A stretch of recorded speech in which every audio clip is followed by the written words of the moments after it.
Hello, you wonderful people, and welcome to another episode of Not Too Comic Book. This being a show where I talk about TV shows that are adaptations of comic books. For today's episode, I'm going to talk about episode 6 of Jupiter's Legacy. A lot of interesting things went down in this episode, so let's break it down. Well, first and foremost, we have the intro, and I think that in itself speaks volumes. That the fact of the matter is we had Sheldon and Grace literally in the middle of sex, and it's just like, what? There's a meteor comet, I gotta go take care of that. It's like, oh, dude. Once again, these are sides of, maybe this is stuff that you get that happens in the comic books that I feel like doesn't necessarily happen too much in like most adaptations. I want to say the only one that's really kind of tackled some of this would be like Superman and Lois. I don't, the whole like struggling of just kind of like, just certain aspects of life and just kind of missing out, on date nights and literally bailing in the middle of sex. It's like, this is kind of our moment. And just for her, just kind of be like, can you hit the dry cleaning up when you're done with that? He's like, sure, because it probably happens more often than you think. But I think it's just supposed to symbolize, the world kind of comes first. That's his first and foremost. Like, to a lot of people might have the perspective that for Sheldon, that's the most important thing. Not his family, not his wife, not his children, none of that. Saving the world, being a superhero kind of comes first and foremost. Once again, trying to overcorrect, trying to be so good that basically you're throwing away everything else you have to a certain extent. I think that could be an argument that could be made in this regard. But obviously for Grace, he's going through stuff and kind of looking back on the past and stuff like that, especially kind of as the episode kind of splits between the expedition and present day. But let's focus on the present day stuff at first. What I think is interesting is because Grace is kind of steadfast in her belief in the code, much like Sheldon, but even she kind of has wavered on it, and we've seen that. And so that's been a conversation because so many other people are wavering, because Sheldon's like, it's getting so bad. I'm not Sheldon. Brandon's like, it's getting so bad out there, with the way things are handling. And it's like, what's the point of being so good when it's like no one else is following us? Like this example we're trying to make, it's like it doesn't matter when no one's really following us, when like evil is kind of triumphing. But for Grace, it's like we do it because it's right. It's not going to be, she doesn't say this, but the whole point is like it's not going to be an easy route. Doing the right thing isn't all it's just the right thing to do. That's why we do what we do, And so later on, some of the younger heroes are upset because one of their friends gets hurt, and it's like one of them wants to put, I think his name was Jay, wants to put him down, but Jana stops him, and even Sierra being like, nah, put that bastard down. And luckily Grace shows up in time, and it's like it is a situation where I get it, you're angry, but the fact of the matter is we need to be better than them. We can't cross their lines. And it's just a thing of there's just, it's like I get it. He's like, I'm sorry, man. But the thing is, what is the union going to do? We're getting killed out here. We're doing the right thing. We're upholding this code. And for what? We're all dying. They get to run rampant. They get to kill us, but we have to hold back. And it's like, you can even see Grace, I don't have a response to that. She even talks to Jenna about it. It's like, are there any other people who feel that same way? And it's like, she's like, yeah, there's some people who feel like that, but for Janet, it's like she believes in the code. She's someone that wholeheartedly believes, in doing this, that it is the right thing to do, to not kill anybody, that we do have to be better. And also, she accidentally lets it slip about Chloe because Grace had no idea. She was in the hospital for what? It's like, no, it's okay. It's not your fault. Because I think for Grace, it's like, right, the fact is Chloe doesn't even want to confide in me. I think Grace might internalize that and be like, it's kind of on me, the reason why Grace doesn't want to turn to me. But, she ends up finding her and Hutch together, which is that Sky Fox's kid is he's not his father, just like I'm not his. It's like, why didn't you tell me you were in a hospital? And it's just the thing for Chloe, it's like I brought up earlier, it's like she feels like she has no one to turn to in her family. She mainly focuses on Grace because it's like, you always agree with that. She's like, that's not fair, And it's like, that's what Dad said when I called him out on his shit. And it's like, because she can't talk to her mom, because for her, she feels like her mom's always going to side with her dad. That's why she didn't call her mom, even though she wanted to, and broke her phone, just because it's like, no, all she's going to do is give me the same riot act and speech that Dad does. No matter what, she's going to because it's like, do you not have any thoughts of your own? Which is super effed up to kind of say that. But for her, she just feels like everyone, Brandon, including Grace, are just kind of regurgitating everything her dad says and believes. But it's also sad because it's like, well, to be fair, you don't know what your mom is struggling with. You don't know what your brother is struggling with, because that is so interesting that she has been the most. I mean, and maybe that speaks volumes. Also, the whole and her and Hutch thing, considering Hutch potentially has a vendetta against her family, in particular her dad, is like that like, Chloe has always been so detached away from her family because, for one, she hasn't talked to Brandon since the first episode. Anytime she's talked to either one of her parents, it's been one at a time. It's like, oh, she had that conversation with her dad. That didn't go well. She had this conversation with her mom. It didn't go to it. She's so detached from the rest of her family, like, at least her story. It's so connected, yet while also being so disconnected. It's so interesting what they're doing in that regard. And obviously, that's done on purpose.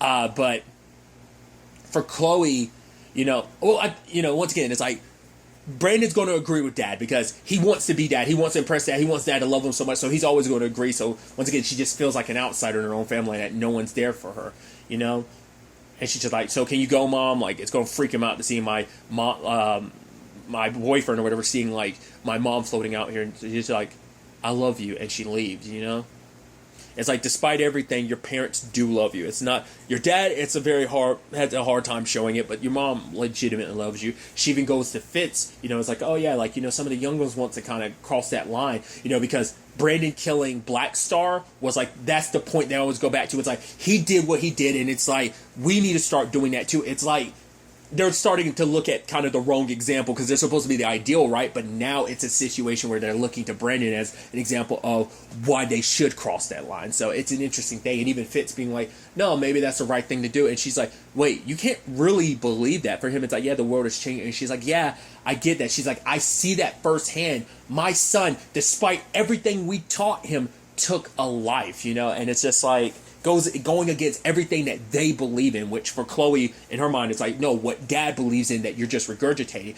I'll go ahead and talk about it. It seems like the code kind of actually came from Grace, because Grace is saying, like, it should never come to taking a life. It doesn't seem like the code is 100% Sheldon's. I think he was inspired by Grace's word, so maybe that plays a role in all of this, because maybe she knows that she was the inspiration for that. So this whole need to, like, hold back and not cross that line, it's like she said that to Sheldon to kind of keep him from going off the edge, and that's kind of become the foundation of him and everything he believes in, And maybe that in itself speaks volumes, where it's like, when he was spiraling, he found something to latch onto, and it's something Grace said. Much like with George was like, oh, life happens and then it stops. He latched onto that, and that kind of became, and he was like, oh, I'm feeling better, but it was just him pushing it.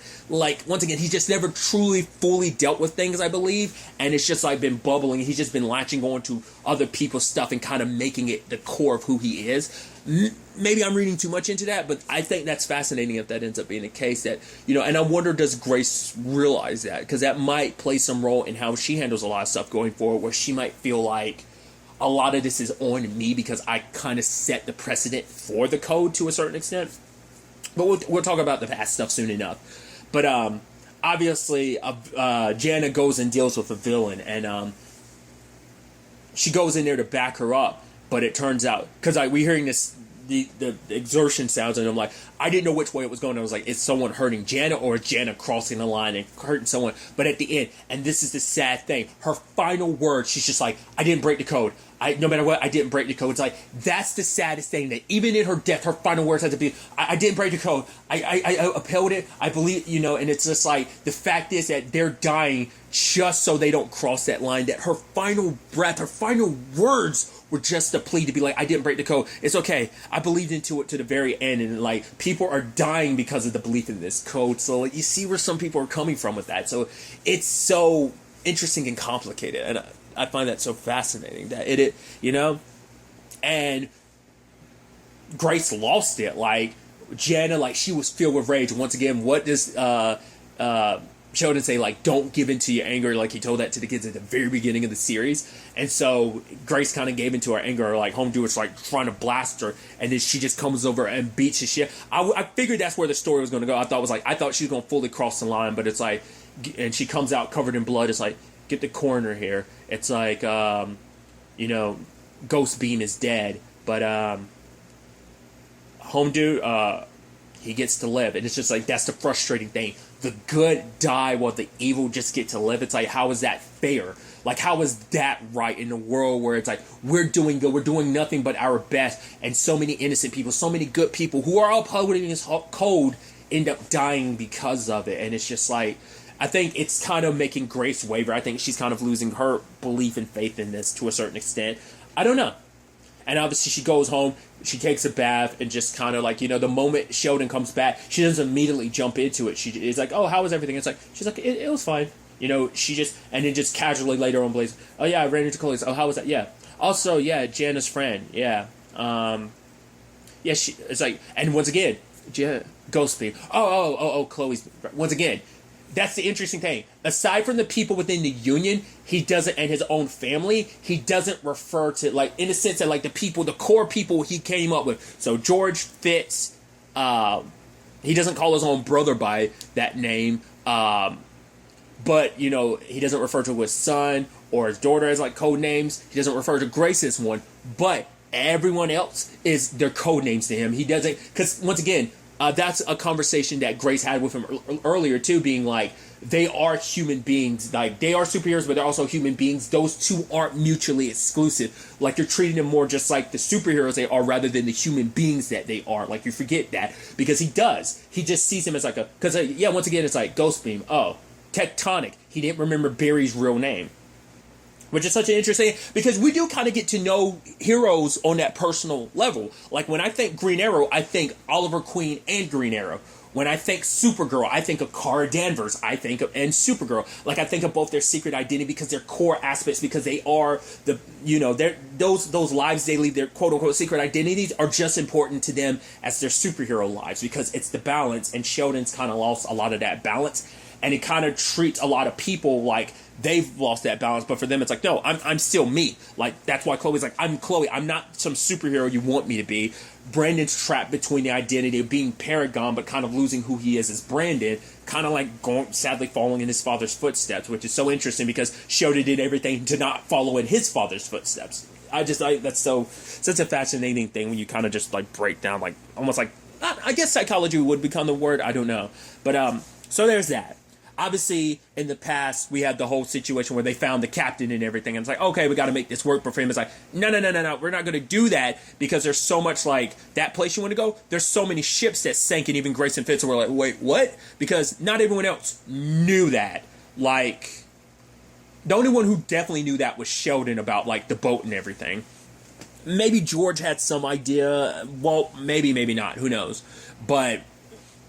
when it's all said and done, the captain's reluctant, even when Sheldon gives him the money, and he's like, nah, that's good, but I'm still not touched it, until Walt adds more to the stat, because guns were drawn, and it's like, okay, like, how, are we, and it's like, Walt adds the money, he's like, okay, so are you touched now, or are we just going to sit here and shoot each other? He's like, no, I'm good, so we'll get it done. They find the shitty, crappy boat, and it's like, oh, this is a piece of shit. It's like, oh, we'll have to make do, but it's also like, yeah, you said there was like one more guy, he isn't here. It's like, oh, maybe he's on the ship, so...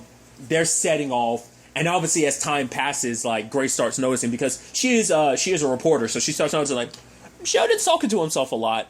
And George's like, no, that just is how he works it out, because it's like, right, neither Walt nor George wants everyone else to realize how kind of crazy he is, but obviously he's yelling at his dad because he just keeps seeing him over and over again, because so many people are turning to him like, so what do we do next? And he doesn't have the answer, and it's stressing him out, to the point even Fitz and Grace start listening in, and it's like, I definitely saw him going there alone, so he's talking to himself. They confront Walt, and he's like, no, my brother's fine. It's like, no, he's not fine. You guys know something that's going on here. Like, Sheldon's kind of losing his damn mind. Like, what's going on there?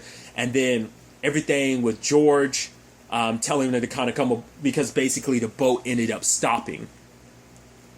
Now, I think that was after the fact, because I think eventually Grace snuck into his room, saw his drawings, in particular his depiction of his dad, which Walt sees, like, what is this? And then also, like, the watch, and it's like, wait, what's going on here? And then, like, obviously, like, the boat stops because the engine kind of gave out. And so it's a thing of Sheldon kind of stressing out because, like, all of this, because it also ultimately ends up playing into what his dad was saying, like, oh, they're going to turn on you. I told you that they would. This is how basically saying, like, that's what ultimately ends up happening. Think about, like, the farmer and everything. Like, they ended up turning against him and everything, so do what he, that ultimately ends up being the thing. But before we even get there, Fitz decides to help out, and he calls out that dude, because the dude's like, oh, you talking about get some detergent, it's going to help, and the guy's like, well, not unless you want to, like, swim fat man, because the guy's looking down on him because he's black, and and the other guy there's like, oh wow, like, I can't believe you called home dude out like that. He's like, yeah, like, obviously for him, he kind of felt the more encouragement to do it, because obviously, in America, it's like, oh, like, I can't do that because I'll get fired, or worse, get killed straight up, and it's like, oh, but he's like, hey, here on the open sea, like, you work here. The fact of the matter is, you can, like, be able to call home dude out for his BS, but, for Fitz, it's like, despite America's BS being kind of like the shithole that it is, the way his people get treated, and the way they've always kind of got treated in the country, like, to a long part of its history, but for him, it's still kind of his shit pile that he wouldn't want to go anywhere else, because it is his home, and, it's like, it's kind of that thing, and it seems like that's kind of an inspiration for him too. It's like, if he wants to kind of make a change, for things to be better, it's almost like he has to, like, be a big part of helping, shape the world, kind of turn it into something better, So I just thought that was kind of a fascinating element to it. But eventually it comes out about Sheldon. They end up finding that guy. And it's like, yeah, this is the last guy. He was on a ship that kind of, once again, the storm was falling. They also, because, like, Fitz had referenced, like, Lovecraft, and it's kind of like, because that's why I was wondering, because, like, the way the farmer was talking, I thought he was talking about specifically the storm and not something underneath, but that was kind of the word of, like, maybe there's something underneath, and he was kind of referencing, like, it sounded like, well, I don't know all the Lovecraftian creatures. I'd assume it has something to do with some of the stuff that you actually see in Lovecraft country, that those probably are Lovecraftian creatures, but when you think Lovecraft, you immediately go to Cthulhu. Like, that's the top tier one. You always associate that's your number one. I've never read any Lovecraft stuff. I've just kind of seen Lovecraftian stuff mixed into stuff. Like, Lovecraft country is the, like, most depth into, like, Lovecraftian stuff I've ever dived into. So, but nevertheless, tangents and all that aside, I was wondering whether it was going to end up being a monster or something. Turns out not to be the case. I guess the argument could be, man was the monster all along type of thing, considering, like, everyone kind of turns against him when they find out, like, oh, you're seeing Dad, and it's like, he's seeming crazy. Obviously, Walt's like, did you know about it? George is like, no, because, like, Grace is like, the fact of the matter is, he's crazy. You didn't tell none of us that before you got us on this boat. You all knew. George knew. Walt knew. And Walt's like, dude, I'm sorry. Like, I shouldn't have let, like, George convince me. And George was like, oh, come on, it's not like that, And obviously, they want to send Sheldon back to his room, but he busts free. He gets a gun, and he's threatening everyone, because for him, like, the guy had told the story, like, he had repeated what the farmer had said, like, hey, we got to get through this, because what sparked it was him eventually saying, like, okay, like, I had a vision of all this. It's like, oh boy, here we go, because of that. George heard that, because it's like, right, he worked so hard to make sure no one got that aspect, to realize that this is all because of a vision, because it's going to make him sound even crazier to everyone else. Like, Walt and George had kind of bought into it. Everyone had, and everyone else had been sold on different points. But when it was all said and done,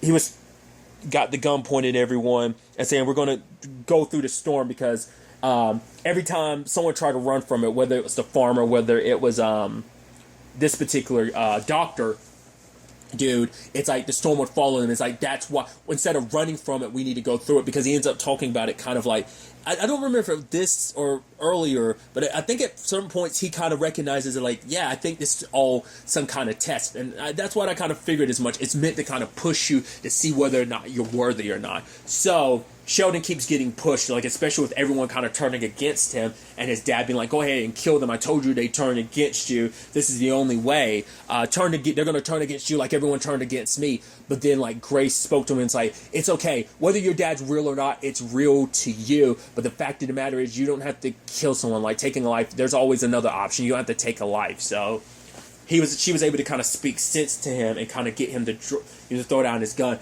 But it's just interesting in that moment, because the farmer, he kind of failed the test, but I think Sheldon, because of Grace, because of the people surrounding him, was able to pass the test, because just as he cleared, like, that stops, it's like, it's almost like his mind clears, and so does the storm. The storm finally goes away. Like, I think the storm is supposed to be a representation of, like, everything at its peak. This is the moment. This is what's going to decide everything. Your destiny, your fate being taken from you.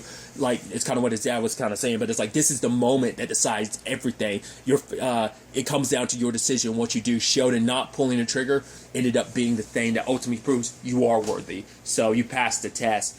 And in that moment, they reached the other side, and it's like, oh, it kind of all worked out. But then, like, Sheldon, like, starts hearing this ringing. I think it was, like, after, like, he pulled out the watch. And then all of a sudden the watch cracks. And because it wasn't just him hearing the ringing, everyone heard it. So it's like, whoa. And it stopped specifically in the time 2:18, he says. And then all of a sudden they turn and look, and there's the island, and it's like, hey, Sheldon might not have been as crazy as we all thought he did. So just kind of, once again, where things are present day. And it's just, once again, I like it kind of being this full circle thing where it's like, just as like there's this moment of like crazy and like it's a rising of hope in the past, we have present day. It's kind of like there's hope and it's spiraling down into despair. Like, it is an interesting inverse that they're going, like, just like how the story's going. So, we are getting to that point, like, kind of like I thought earlier in the season. I was like, oh, wow, we're not getting to that point until, once again, there's probably going to be stuff related to them getting their powers at the very end of the season, maybe. Like, it might go that full circle. We'll see how they end up planning out. It might be in this next episode that they get their powers, and so the 8th episode might flow into, like, some of this George stuff, maybe. We'll ultimately have to wait and see. But I'm really curious to see ultimately where all this ends up taking us going forward. But really, that's all I want to talk about. Till the next time we meet, be happy, be safe, live life to the fullest, and enjoy it. Good day, and goodbye.